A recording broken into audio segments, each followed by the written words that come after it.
वो आज सुबह से मुझे ऐसे ही सोच रही, मुझे तरफ जली या खुला शरीर है।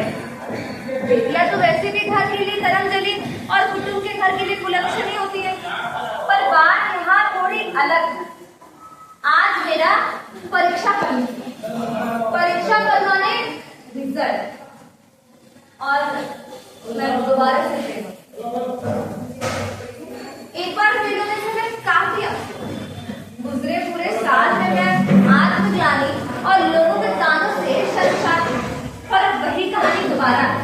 हे भगवान, ऐसा लगता है कि कुछ कमजोर सी लड़की पर दुखों का पहाड़ टूट पड़ा। मैं क्या करूं? इस बार तो मैं रो भी नहीं पाई। मेरी आंखों ने परीक्षा से पहले हजारों सपने सजाए, और सपनों को पूरा करने के लिए साल भर तरह तरह की कोशिशें और जिद्दोजहद की, लेकिन सब बेकार हो गए। भगवान को भी शायद यही मंजूर था, उसने मेरे सारे किए कराए पर पानी फेर दिया। मन में इतनी उम्मीद से उगी हुई फसलें यूं ही झुलस कर रहे, और अब मैं उस मोड़ पर आ चुकी थी जहां से आगे सिर्फ अंधेरा ही अंधेरा। आप ही बताइए, दिन में घंटों किताबों से चिपके रहना, रात में देर रात तक पढ़ाई करना, महज कुछ ही घंटे से। आप ही बताइए, क्या ये इतना कम था पास होने पर नंबर लाने के लिए? कम था क्या? लेकिन मैं आपसे क्या कहूं, मेरी किसी सहेली को ये यकीन नहीं हो रहा कि मैं फेल कर रही हूँ। सोने और धूप बनने की जरा मुझे कुछ नहीं सुन रहा।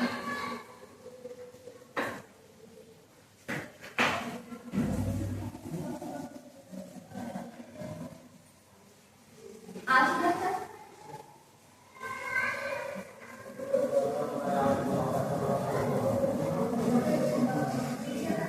लेकिन अगर मैं आत्महत्या कर भी लेती हूँ तो उससे किसी को क्या फर्क पड़ता, और ना ही उससे मेरा रिजल्ट बदल जाता, बल्कि खुद मेरी आत्मा भटकती, दुत्कारती, यहाँ तक कि आने वाली पीढ़ी सब मेरे सहायता के कदम पर मुझे अपमानित करते।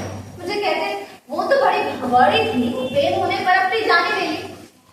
लेकिन फिर मैंने एक निर्णय लिया कि मैं फेल नहीं करूंगी, मैं पढ़ूंगी और पास ही होकर दिखाऊंगी, चाहे जो भी हो। मैं संघर्ष करूंगी, मैं संघर्ष में जूझते हुए हार नहीं मानूंगी। हार तो मुझसे हारना ही। आंसुओं को पोंछ जब फिर से सपनों में खोने लगी और दोबारा से पढ़ने की सोच है। धीरे धीरे गर्मी की छुट्टी बीतने लगी, जुलाई का महीना भी खत्म हो गया, स्कूल और कॉलेज में भी एडमिशन होना शुरू हो, तो मैं भी अपना एडमिशन कराने के लिए काफी बेचैन और उत्साहित। एडमिशन की बात करने के लिए मैं अपने पापा के पास, पापा पापा कहाँ पापा? ओहो, सब यहाँ पे पापा, मैं कह रही थी ना कि आपने मेरा एडमिशन करा दिया। मैं आपको विश्वास दिला दूँ, पूरे अच्छे से पढ़ाई करके अच्छे नंबर से पास होकर आप बस मेरा एडमिशन करा दीजिए।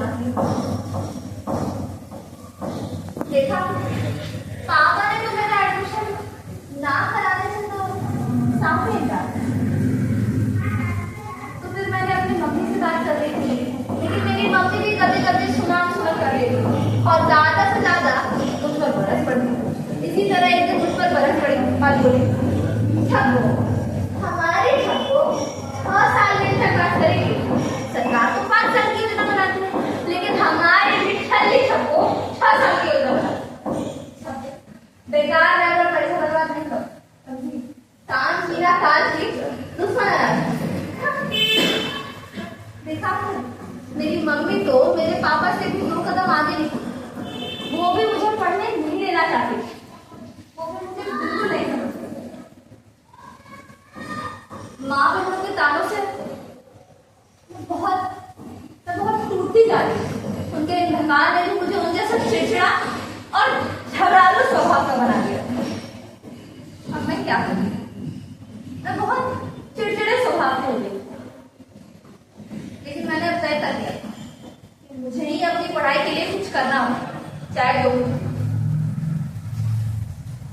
दिन बीतते गए, एडमिशन का टाइम खत्म और मेरा एडमिशन नहीं हो पाया।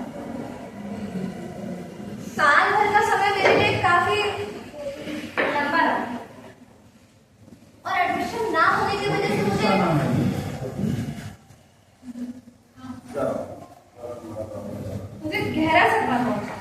रह रहकर अपने स्कूल की पढ़ाई, अपने स्कूल की रूटीन, यहाँ तक कि मुझे अपने सपने में भी मुझे अपने स्कूल की ही बातें याद आती। लेकिन वो साल मैंने किसी तरह हंसते गाते निकाले। फिर से जुलाई का महीना और अब मैंने तय कर दिया था कि मैं ये साल बेकार नहीं जाने दूंगी, चाहे कुछ भी हो। मैं इस बार अपना साल नहीं बर्बाद करूंगी। तो फिर मैं एक स्कूल में पढ़ाने की बात की, जिससे मैं पैसे कमाऊँ ताकि मैं खुद अपने इंटर का फॉर्म भर सकूं। तो स्कूल में पढ़ाने की बात करने के लिए मैं एक प्रिंसिपल के पास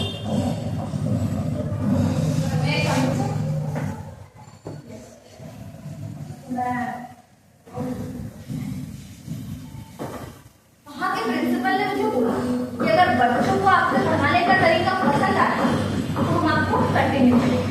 तो मैंने भी अपनी हाँ कर दी, ठीक है। तो मैं इसी तरह पढ़ाने लगी। ए फॉर एप्पल माने बी फॉर बॉल माने तो आप सभी लोग गेम में खेलते हो ना सामने। सी फॉर कैट माने डी फॉर डॉग माने कुत्ता डॉगी। तो बच्चों को मैं और मेरे पढ़ाने का तरीका शायद दोनों ही पसंद है और इसी तरह मैं टीचर बन गई। महीना पूरा होने पर मुझे पूरे 2500 रुपये मिले। आप सुन रहे हैं? 2500 बहुत हो गए। मैंने अपनी पहली मेहनत की कमाई से अपनी इंटर की परीक्षा का प्राइवेट फॉर्म भरा। दिन तो स्कूल की पढ़ाई में निकल जाता था, शाम को मैं घर पे आती और मम्मी को घर की कामों में मदद करती। रात में फिर मैं अपनी पढ़ाई करती। धीरे धीरे साल गुजरता गया और परीक्षा का समय भी नजदीक आने लगा। मैं भी अपनी परीक्षा की तैयारी करने के लिए एकदम जोर शोर से लग गई। परीक्षा की तैयारी करते करते मेरी तबीयत कब बिगड़ने लगी मुझे पता ही नहीं था। वो जो मैं रात भर जो देर रात तक पढ़ाई करती थी ना, उन सबसे मैं बहुत बीमार हो गई। बिना नियम के खाना और बिना नियम के सोना मुझे बहुत भारी पड़ रहा था और मेरी तबीयत खराब हो गई। मुझे फीवर हो गया। अब मैं क्या करूँ? इस हल्के हल्के रहने वाले फीवर में टाइफाइड आप सुन रहे हैं? टाइफाइड, इसका तो नाम ही सुनकर डर लगता है। अब मैं आपसे क्या, मैं डॉक्टर के पास गई। डॉक्टर ने मुझे 15 दिन कंप्लीट बेड रेस्ट कर दिया और जैसे मैं घर आई तो घर में मुझे कहीं बाहर ना निकलने और घर में पूरी आराम करने की तरह तरह की हिदायतें दी जाती। कभी सलाह घर में रहो, बाहर मत जाओ, तबीयत खराब है। हाँ, तो मैं घर पे आराम कर रही। लेकिन मैं क्या, मेरे लिए आराम कहाँ था? मेरे लिए तो अपनी परीक्षा पास करने की चुनौती सुरसा राक्षसी के जैसे मुंह बैठाई। उसको कौन समझाता मेरा तबीयत खराब था? उसी हालत में तबीयत खराब की हालत में मैंने अपना विद्यालय जाना जारी रखा और उसी हालत में मेरी परीक्षा भी प्रारंभ हुई। परीक्षा के लिए निकलने से पहले मैं माँ के हाथ के दही पेड़े और कैप्सूल का टकरा नहीं थी और मेरे मम्मी पापा खुद में जब वो कहते कहाँ की तरफ से हमारे घर पैदा हो गई है जो अपने मन ही करते रहते। जब मैं परीक्षा देने गई, परीक्षा के पहले पहले मेरा बुखार बढ़ने लगा। सिर पे तो मानो दर्द के हथौड़े चलने लगे। मुझे ऐसा लगता कि मेरी सेहत मुझसे कब की दुश्मनी दिखा दी। शायद ये मुझे बर्बाद नहीं होने देना चाहिए। इसी तरह मैंने परीक्षा दी। कहते हैं ना, इंसान का सबसे बड़ा सुख उसका स्वस्थ शरीर होता है। अगर वो स्वस्थ है तो इंसान हर कठिनाइयों से जूझकर सफलता हासिल कर सकता है। परीक्षा तो मैंने जैसे तैसे दे दी। परीक्षा खत्म होने के दूसरे ही दिन मेरी तबीयत और बिगड़ गई, यहाँ तक कि मुझे अस्पताल में एडमिट कराना पड़ा। फिर मेरी तबीयत ठीक हो गई, लेकिन अगले दिन ये क्या, मेरी तबीयत और बिगड़ गई। मुझे उल्टी होने लगी और माँ को उसमें खून के थक्के दिखाई दे। बस माँ ने तो ये देखते ही अस्पताल को से पर उठा। इत्तेफाक से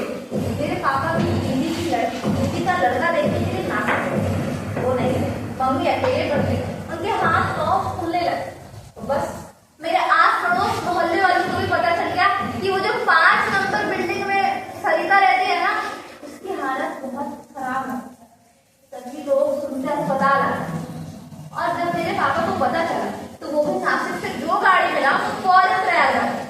वो जैसे ही आए उन्होंने मेरा इलाज शहर के स्पेशलिस्ट से कराना शुरू किया। इलाज शुरू होते ही मुझे 2 महीने लगे थे। मैं मरते मरते कभी धीरे धीरे मेरा बुखार बढ़ा और अब मैं पूरी तरह से ठीक हो गई। फिर जून का तीसरा सप्ताह है, परीक्षा परीक्षा जून का तीसरा सप्ताह है और क्या मेरा परीक्षा परीक्षा। और ये क्या आज मैंने दिया था एग्जाम, मैं पास कर गई, मैं फर्स्ट डिवीजन से पास हो गई। ये देखते तो मेरी खुशी का ठिकाना ही नहीं था। मैं पूरी नहीं संभाली और मुझे आस पड़ोस के लोग जो मुझे ताना देते थे ना फेल हो गए, वो भी आप मुझे कहने लगे अगर बात सरिता तू तो पास हो गई, तेरी तो निकल पड़ी भाई, निकल पड़ी। तो इस घटना ने मेरा आत्मविश्वास कई गुना बढ़ा दिया। मेरा लगाव अपनी पढ़ाई अपनी किताबें से और बढ़ा। पापा ने अब मेरा एडमिशन इलाहाबाद यूनिवर्सिटी में करा दिया और अब मैं बीए की छात्र हूँ। मुझे मेरी टीचर वाली नौकरी थी ना जिससे मैं पैसे कमाकर अपनी इंटर का फॉर्म भरी। पापा ने मेरी वो नौकरी भी छुड़ा दी और मुझे पूरा भरोसा दिलाया तुम्हारी आगे की पढ़ाई में कोई दिक्कत नहीं है। मेरी लगन मेहनत साहस ने मेरी खुशी का रंग बहुत गहरा कर दिया। सफलता और असफलता दोनों के रास्ते हम ही से होकर गुजरते हैं और आपकी बात ये कि हार को भी मुझसे हारना ही पड़ा और बस इतना ही।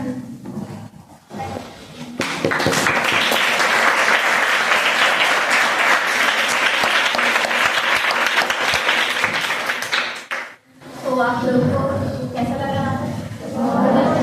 समझ में आया कहानी? वैसे कितने बच्चे जिनका सरिता से कहानी लिखा जाता है? किसी का कोई सवाल है? ये हमारे डायरेक्टर सर हैं, उन्होंने ये कहानी को मतलब सर को बुलाया जाए मंच पे। सर आइए आइए सर 2 मिनट के लिए आइए। इस नाटक से क्या तुम लोग सीख लिया? बताओ पूरे।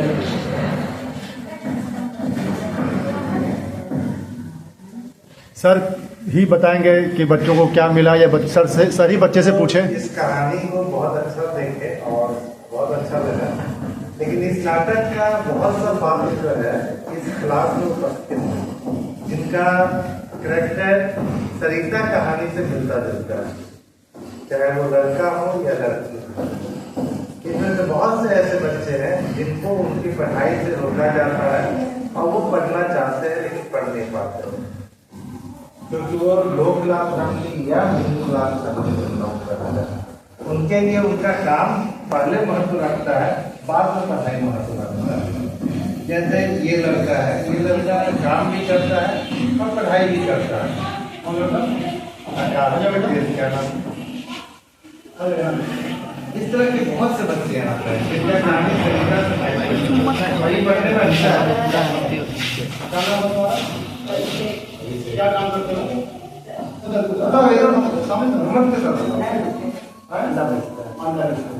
तो पढ़ाई के लिए कितना समय निकाल पाते?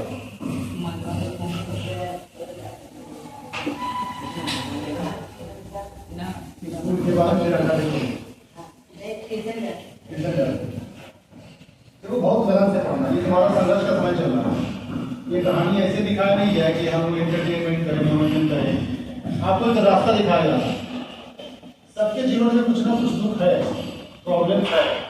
आपको उस प्रॉब्लम को ज्यादा महत्व देना है कि अपने लक्ष्य को महत्व देना है।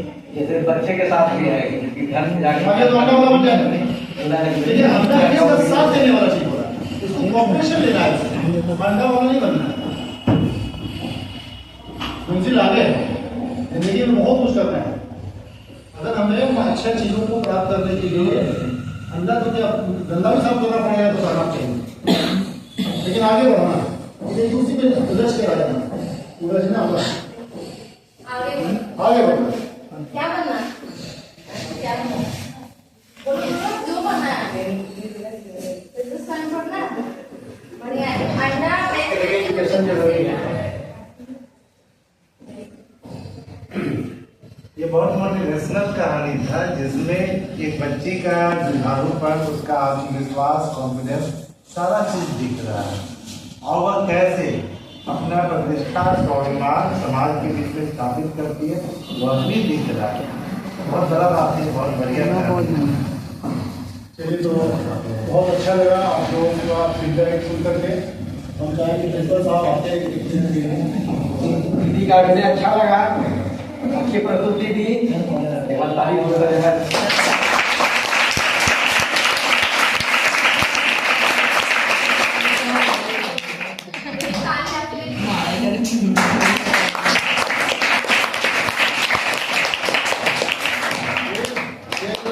हुआ, आप लोग में से ये नाटक में करना चाहेंगे? ऐसा है कि कोई ऐसा परफॉर्मेंस करना चाहे नाटक में?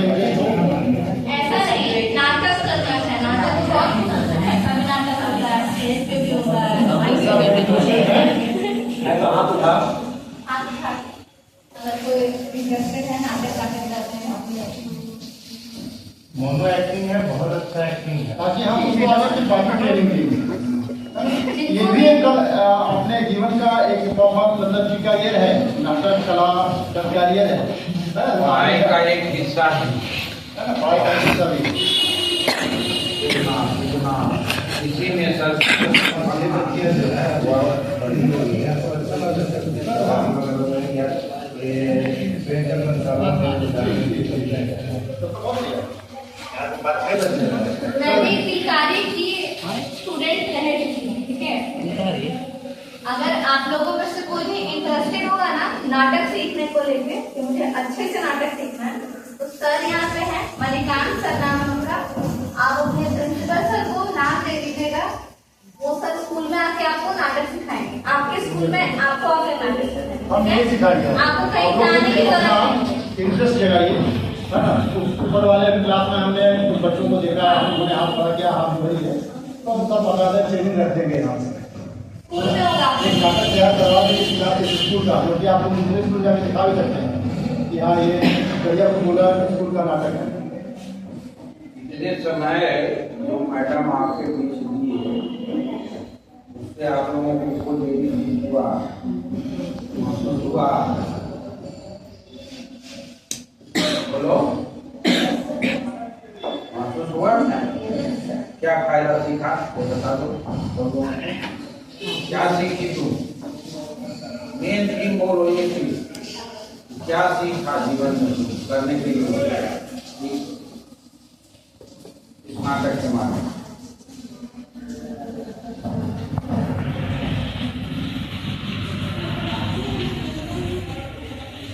लड़कियों को शिक्षित होना बहुत जरूरी है।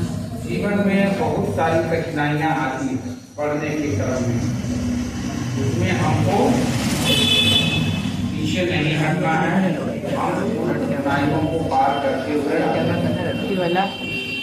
है ना, इस तरह से मैडम कही कि हमारी माँ से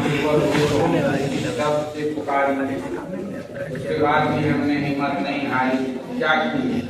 परिश्रम की कभी तो परिश्रम ही आदमी को ऊंचाइयों तक ले जाता है। कोई आदमी ऊंचा बन के ऊपर से आता नहीं, अपने कर्म के अनुसार ही बनता है और करता है। बढ़िया कर्म करोगे तो ऊंचा स्थान पाओगे, खराब कर्म कर्म की प्रधानता नाटक का मेन निचोड़ है, कर्म ही प्रधान है। और हर एक आदमी के जीवन में उतार चढ़ाव आता है, उस चीज को बर्दाश्त करते हुए अपने मेहनत को बरकरार रखते, यही जीवन का आनंद है ना। बहुत सही है, आपको संघर्ष से पीछे नहीं हटना है। तो चलिए, हम बहुत आभारी हैं जयपुर गोलर विद्यालय के प्रधानाध्यापक और यहाँ के शिक्षक जिन्होंने हमें ये नाटक प्रस्तुत करने के लिए मौका दिया, और आप सभी का भी मैं शुक्रगुजार हूँ कि आपने हमें इतना अच्छा माहौल दे करके हमारे नाटक को सफल बनाया। आप सभी का बहुत बहुत शुक्रिया, धन्यवाद।